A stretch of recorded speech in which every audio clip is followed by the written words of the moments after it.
You don't always have to accept a rejection. I made that video and the entire internet went wildly insane. People called the women insecure. They called me all different types of names that I probably can't even repeat on TikTok. Rapist, pedo, predator, things like that. Here's the thing.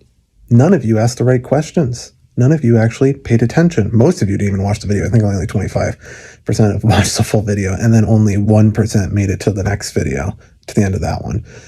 So let's talk about it. What happened that night? Alpha Dom landed the Victoria's Secret model. And how do I know that, and how did I understand that she wanted the conversation to keep going? So I was with a client who is actually a celeb, and she was sitting off to my right. Yes, it's a she.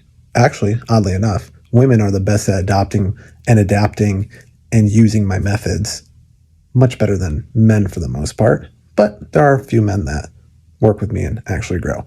Now, she, the Victoria's Secret model, I knew was friends with my client, okay? And I turned to my client and I said, hey, I think I got shot.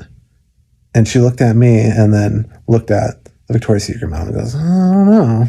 Keep in mind, this girl that I'm coaching is my client for a reason already. She already knows what I'm capable of. But like I said in that video, Victoria's Secret model is kind of out of even my league. But I didn't care. So when she walked over to talk to my friend, I didn't even let her speak.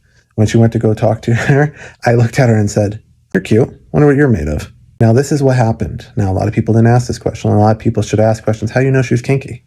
I'm teaching her close friend my kink system. And I knew that she was already kinky. But this is what's important, and this is the part that most people need to pay attention. When she says, I'm not interested, she turns towards me, tilts her head like this, and pushes one of her hips out towards me, as well as body language of the body, no ventral blocking, none of the stuff that I'm teaching right now happening. So I knew what it was, because not only have I run into it multiple times before, because I consistently dates 8s and 9s, booty, I understood that the game was in play.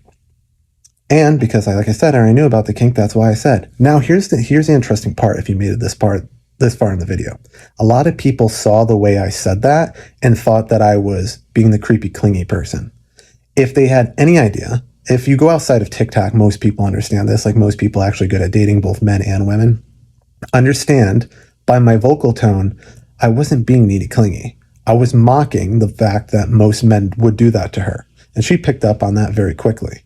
In fact, it's one of the things she brought up later on that night when we were doing things, that she, in fact, thought I was different because not only did I completely be unfazed by her rejection, but I also fucking mocked what most people would do in that situation.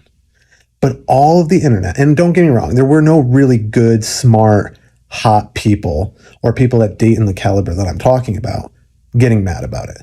It is all certain amounts. Either it was females that weren't 8s and 9s, or men and women who date females that aren't 8s and 9s. It's like a billionaire talking about the game of business to somebody who's been Section 8 their entire life. You know.